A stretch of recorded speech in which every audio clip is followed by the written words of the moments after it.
buwisan ng buwisan, doon siya nakaupo. Si Mateo na kilala bilang taong ginugusto ng tao na singilin, ng iba'y kinaiinisan. Isang buhay na puro duda at kahihiyan. Pero sa gitna ng araw na yon, may lumapit na Panginoon. Tumingin sa kanya ng may pag-ibig, at isang salita ang bumago sa kanyang paningin.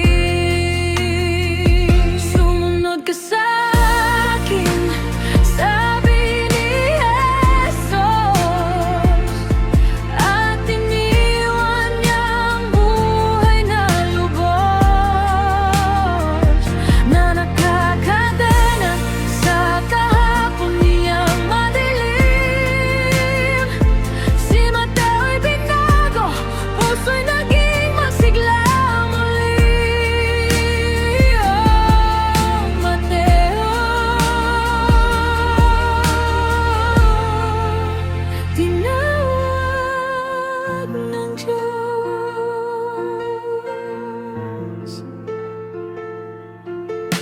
Nakihalubilo siya sa mga makasalanan. Dinala niya si Jesus sa tahanang-tahanan. Hinarap ang pangungutya, maling paghusga, dahil alam niyang may bagong buhay na nagbubukas na. Kahit siya'y minamaliit, pinatunayan niyang tunay ang pag-ibig. Sinulat ang kwento ng hari upang mundo'y makakilala sa biyaya ni Kristo. Sumunod ka sa akin, sabi ni Jesus,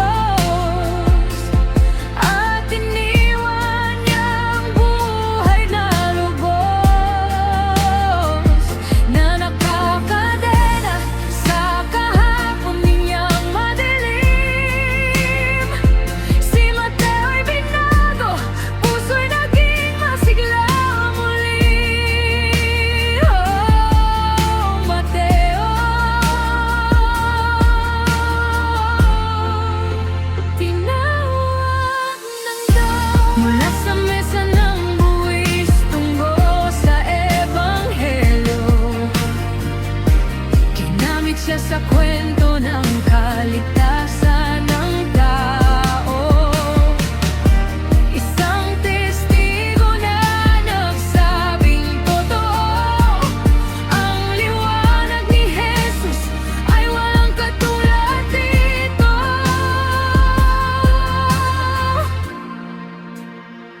Sumunod ka sa akin, at siya'y